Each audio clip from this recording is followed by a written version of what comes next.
had Rkelly on tour, Prince on tour. And I used to be backstage. I used to watch mothers tell their daughters to take off their underwear. Wow. I've seen this. And you mean to tell me they're not held accountable? The parents are not?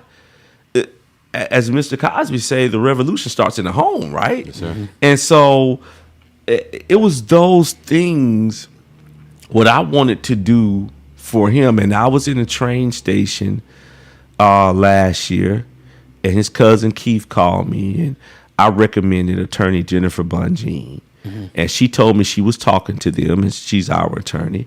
And I said, well, Keith is the one that has the means and resources to pay you. And I connected them on a text message, and that's how she got involved. Okay. And I've always told them I didn't want a dime.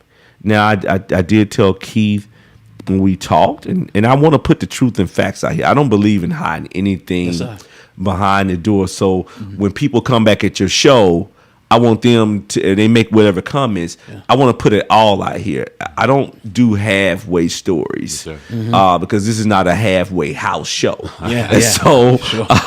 So this is the real. I do the real stories, and I stick with the truth and the facts, man. And one thing I said to him, I said, look, it would cost, you would have to pay me something because I would have to travel, I would have to do this, I would have to, expenses. And because it gets expensive when you go live in a city. You have to go live in a hotel, you have to do this, you have to develop relationships, you have to be out here working in public. You got to, part of doing what I do, I have to be in the streets. Okay, I got to go in the hood because I know what the street committee, they're the ones that know any and everything. They're the ones that could possibly be on these juries. They could be potential jurors. And their minds are already tainted. So now I got to go hang out in whatever spot I need to hang out at. I don't care how rough it is. Look, I tell everybody, one thing I don't fear is my people. Yes. I'm careful. And I understand, but I don't fear my people. That's right. And when you don't fear your people, that gives you a certain amount of respect where you could go into certain hoods and everybody be like, oh, you here? It's like you hanging out on the corner at the White House, get some subs. A guy came up to me, are you serious? Like, look, I'm just a regular guy, regular dude. And they didn't understand that aspect of it, of that I would have to go and tell his story. So when TMZ caught me in Beverly Hills last year, when he was, when Robert was found guilty, and they said, "What do you think?" I said, "Well, he was railroaded." He was, because how do you take a RICO law? Right. Now, a RICO law, this law was passed in 1970 by Congress to take down crime families. Exactly. Okay, now you're going to take it into sex trafficking? They're designing the formula on how to take successful black men, whether especially if you're entertainment, you're an athlete, they're finding unique ways now. They're using a RICO law. A RICO law. He wasn't smuggling drugs. He didn't have any casinos. Right. You're treating this man like he's Bugsy Siegel. Pretty much. And you going and you use this law to say, well, but he was trafficking young girls. You didn't use that law against Jeffrey Epstein. Nope. Good point. Wow. Think about it. Yep. You didn't use that law against Ghislaine Maxwell. Right. Yep. She got 20 years. Okay. But did you ever hear RICO? Nope. Sure didn't. So think about what they're doing. They're restructuring, as I said earlier.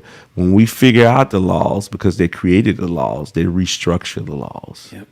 And they restructure the laws because, first of all, they understand that if you want a black person to read something, put it in a book, because we're not going to open the book.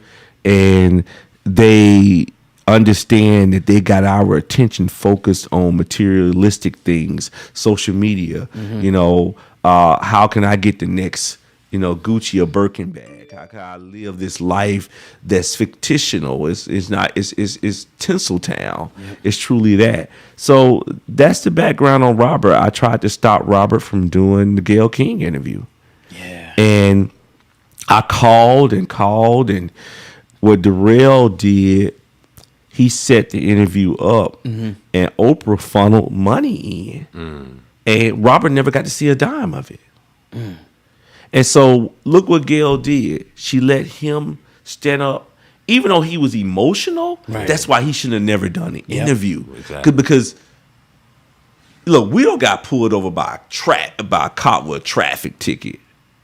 And we get emotional because we know we didn't run that red light. We know you're profiling us. Well, it's certain when you're in those heightened situations, you have to now take a step back and say, this is not the time that I go and do a sit-down interview. Robert tried to repair himself. You can't repair yourself. You have to have somebody else who's not in your realm, not in your world to repair you. I'm not in your world. Right. I'm not in your realm. I'm not out here cutting the album. I'm not doing the show. Right. My job is to use my image and tie my image to you and say that I'm not perfect because every man has his fallacies and idiosyncrasies. I'm not perfect, but what I can do, I could tell your story. Let someone else tell your story. But see, they coerced him with money that he never got to see. Man. And you never know who they're putting around you to set you up. Go back, man, to those Godfather movies.